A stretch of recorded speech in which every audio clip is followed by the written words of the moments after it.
ఓం నమః శివాయ. ఓం నమో నారాయణాయ. కర్మ నివారణ నరదృష్టి నివారణ కాళభైరవాయై నమో నమః.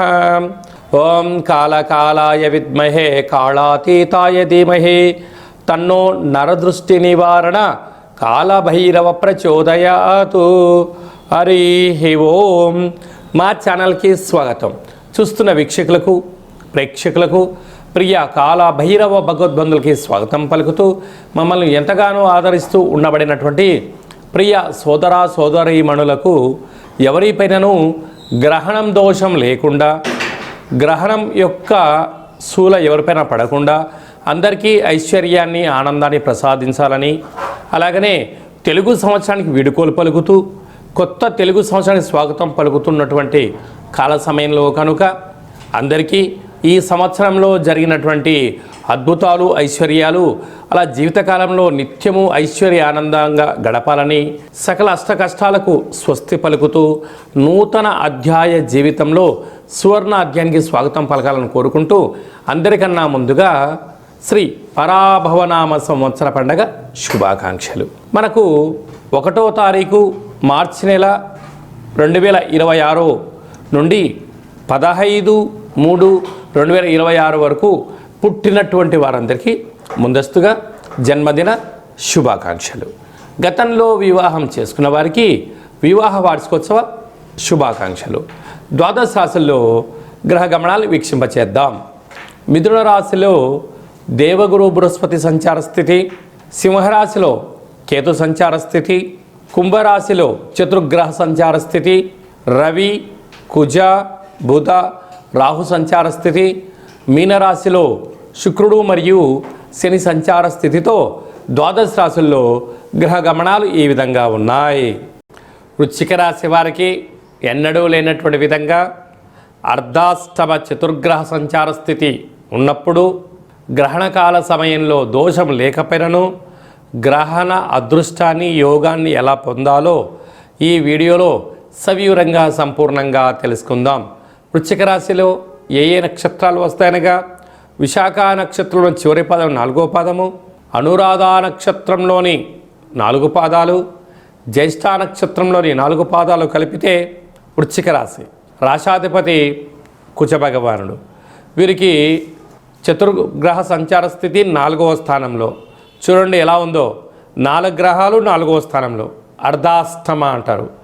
ఆత్మకారకుడు రవి, రుణరోగ శత్రుకారకుడు కుజుడు, కుజుడు ఉండడం వల్ల కుజదోషము, అలాగనే బుద్ధికారకుడు బుధుడు, రవి బుధుడు కలిసి ఉండడం వలన బుధాదిత్య రాజయోగము, అక్కడే వాస్తు నరదృష్టికారకుడు రాహు ఉండడం వలన ప్రయాణాలు చేయవద్దు, వివాదాలకు దూరంగా ఉండండి, మౌనం, ధ్యానం, ఏకాగ్రత, సత్ప్రవర్తన, ఆరోగ్య నియమాలు పాటించడం, ఎద్దటి వారితో వినయంగా ఉండడం, ఎవరైనా ఏదో చెప్తే వినే ప్రయత్నం చేయడం, వెంటనే వాటి తిరిగి సమాధానం చెప్పకుండా కొంత సమయాన్ని తీసుకోవడం మీకు అనుకూలమైన వాతావరణం కలిగించడానికి అవకాశాలు ఉన్నాయి అని చెప్పి కూడా గమనించాలి. పంచమ స్థానంలో శుక్ర భగవానుడు, శని భగవానుడు సంచారం చేయడం వలన నూతనంగా వివాహం అయిన వారికి సంతాన యోగము, పిల్లల యొక్క చదువులు, పిల్లల యొక్క అభివృద్ధి, ఉన్నతమైన స్థితిగతులు పొందబోతారు. అదే కాకుండా అష్టమంలో గురు సంచార స్థితి, వక్రగమన సంచార స్థితిలో ఉన్నప్పుడు వృత్తులలో, ఉద్యోగాలలో, వ్యాపారాలలో స్వల్పమైన ఆటంకాలు కనపడుతూ ఉంటాయి. కొందరు శత్రువులు మిమ్మల్ని ఎగతాళి చేయడం కానీ, వెటకారం చేయడం కానీ, మిమ్మల్ని సతాయించాలి కానీ అని చూస్తూ ఉంటారు. దీనివల్ల ఎప్పుడు ఉద్యోగంలో ఏమి జరుగుతుందో అన్నటువంటి పరిస్థితి ఉంటుంది. ఇది తాత్కాలికమే అని చెప్పి మీరు గమనించగలగాలి. అందుకే ఈ తెలుగు సంవత్సరాది చివరి అష్టమి తిథి యందున కూష్మాండ దీపాన్ని వెలిగించి కాలభైరవాష్టకాన్ని వినడం, చదవడం, వ్రాయడం చేసి ఈ దీపాన్ని దానం చేయగలిగినట్లయితే సకల దోషం తొలగుతుంది. అలాగనే రాజ్యస్థానంలో కేతు సంచార స్థితి ఉన్నప్పుడు అక్కడే పుబ్బా నక్షత్రంలో చంద్రగ్రహణం కూడా జరుగుతుంది. కనుక ఈ గ్రహణకాల సమయంలో మౌనం, సత్ప్రవర్తన, దేవతారాధనగా సత్ప్రవర్తనగా మనం ఉండగలిగినట్లయితే సకల దోషాలు తొలగించుకొని రాబోయే కాలంలో బంగారు భవిష్యత్తు రోజులు ఉంటాయి. గ్రహణ ప్రార్థకాల సమయంలో పట్టుస్థానము అయిన తర్వాత విడుపు స్నానం చేసి శివాలయం దర్శించి శక్తి కలిగినట్లయితే రుద్రాభిషేకం చేసుకోగలిగినట్లయితే సకల ఐశ్వర్యం కలుగుతుందని చెప్పి గమనించాలి. మార్చి నెలలో ప్రథమార్థంలో ముఖ్యమైన పండగల గురించి క్లుప్తంగా సవివరంగా సంపూర్ణంగా తెలుసుకుందాం. మనకు 3వ తారీఖు 3వ నెల 2026వ సంవత్సరంలో మనకు చంద్రగ్రహణం జరుగుతుంది. కనుక చంద్రగ్రహణము మధ్యాహ్నము 3 గంటలకు ప్రారంభమయ్యి సాయంత్రం 7 గంటల వరకు కొనసాగుతుంది. కనుక 3 గంటల ముందరలోనే భోజనం చేయాలి. కనుక 11 గంటల లోపనే అందరూ భోజనం చేయండి. గ్రహణకాల సమయంలో వీలైనంత వరకు తినడం, వాదించడం, కోపతాపాలకు అవకాశం ఇవ్వకుండా మౌనం, ధ్యానం, ఏకాగ్రత, సత్ప్రవర్తనగా ఉండగలిగినట్లయితే గ్రహణ దోషం తొలగి రాబోయే వచ్చేటువంటి గ్రహణం వరకు ఎలాంటి ఆటంకాలు ఉండవని చెప్పి గమనించాలి. గ్రహణకాల సమయంలో నిల్వ ఉండబడిన వస్తువులను ఆ రాత్రి కానీ మరుసటి రోజు కానీ దయచేసి భుజించవద్దు. నిల్వ ఉండబడినటువంటి పదార్థాలలో దర్భను వేసి ఉంచండి. సకలమైనటువంటి గ్రహణకాల సమయంలో మంత్ర సాధన ఏదైతే చేస్తామో అద్భుతమైన ఫలితాన్ని, ఐశ్వర్యాన్ని కలిగిస్తుందని చెప్పి గమనించగలగాలి. 11వ తారీఖున పాల్గొన మాస బహుళ అష్టమి అంటే ఈ తెలుగు సంవత్సరాదిలో చివరి అష్టమి. కనుక ఈ సంవత్సరంలో జరిగినటువంటి అష్ట కష్టాలను తొలగించుకొని రాబోయేటువంటి శ్రీ పరాభవనామ సంవత్సరానికి స్వాగతం పలుకుతున్న కాల సమయంలో ఇంటిలో శుద్ధి పెట్టుకొని నింబకుస్మ దీపాన్ని కానీ, నారికేల దీపాన్ని కానీ, అలా కుష్మాండ దీపాన్ని కానీ పెట్టి కాళ్ళ భైరవ స్వామి యొక్క స్మరణ, ధ్యానము చేయగలిగినట్లయితే సకల అష్ట కష్టాలు తొలగిపోయి ఈ సంవత్సరంలో మనపైన ప్రసరించినటువంటి నరదృష్టి, శత్రు ప్రభావాలు అన్నీ తొలగిపోతాయని చెప్పి గమనించాలి.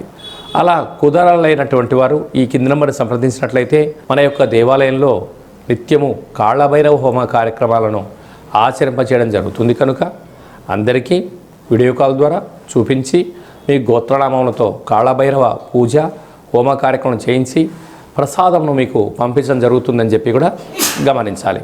అలాగనే మీ వ్యక్తిగత జాతకం తెలుసుకోవాలనుకుంటున్నారా? మీ పేరు, పుట్టినటువంటి తేదీ, నెల, సంవత్సరం, పుట్టిన సమయాన్ని వ్రాసి మీరు పంపించగలిగినట్లయితే 100 సంవత్సరముల జాతకాన్ని సవివరంగా సంపూర్ణంగా వ్రాసి మీకు వాట్సాప్ ద్వారా పంపించి మీరు పుట్టినప్పుడు గ్రహ గమనాలు ఎలా ఉన్నాయి, ప్రస్తుతం ఎలా ఉంటున్నాయి, రాబోయే కాలంలో ఎలా ఉండబోతున్నాయో సవివరంగా సంపూర్ణంగా తెలియజేయడం జరుగుతుందని చెప్పి గమనించాలి. చాలామందికి పుట్టినటువంటి కాల సమయంలో డేట్ ఆఫ్ బర్త్లో లేనటువంటి వారికి మీ పేరు యొక్క మొదటి అక్షరాన్ని అనుసరిస్తూ రాశిని తెలియచేస్తూ రాశి యొక్క స్థితిగతులను వివరిస్తూ రమణ శాస్త్రం ద్వారా అనగా గవళ ద్వారా భూత భవిష్యత్ వర్తమానాన్ని తెలియచేయడం జరుగుతుంది. రమణ శాస్త్రం ద్వారా కాళభైరవ ఉపాసన చేత సంపూర్ణమైనటువంటి విషయ పరిజ్ఞానం చేత మనము జీవితాన్ని తెలుసుకుందాం. జాతకంలో ఉండబడినటువంటి ఆటంకాలను తొలగించుకుందాం. జాతకంలో ఉండబడిన యోగాన్ని తెలుసుకుందాం. ఆనందకరమైన జీవితాన్ని పొందుదాం అనేటువంటిది చిన్న విన్నపం. కనుక ఈ కింది నెంబర్ సంప్రదించి అపాయింట్మెంట్ తీసుకొని సంప్రదించగలరు. అందరికీ శుభాన్ని, జయాన్ని, ఐశ్వర్యాన్ని ప్రసాదించాలని ఈ తెలుగు సంవత్సరానికి వీడ్కోలు పలుకుతూ కొత్త సంవత్సర కాలం సమయంలో అందరికీ ఆనందాన్ని ప్రసాదించాలని మనసారా మనం కూడా మరొక్కసారి కాళభైరవ స్వామి వారిని కోరుకుంటూ ఆశీర్వచనం. శతమానం భవతి శతాయు పురుష సతేంద్రియ ఆయుష్యేవేంద్రియే ప్రతిష్టతి ధనం ధాన్యం బహుపుత్రలాభం శత సంవత్సరం దీర్ఘమాయు సర్వే జనా సుఖినో భవంతు లోకా సమస్తా సుఖినో భవంతు సర్వం కాళభైరవ దేవతార్పణమస్తు. హరి ఓం. ఈ వీడియో మీకు నచ్చినట్టయితే మా ఛానల్ని సబ్స్క్రైబ్ చేసుకోండి, లైక్ చేయండి, షేర్ చేయండి. భగవద్బంధులకు మిత్రులకు స్నేహితులకు చేరవేసి హిందూ ధర్మాన్ని కాపాడండి.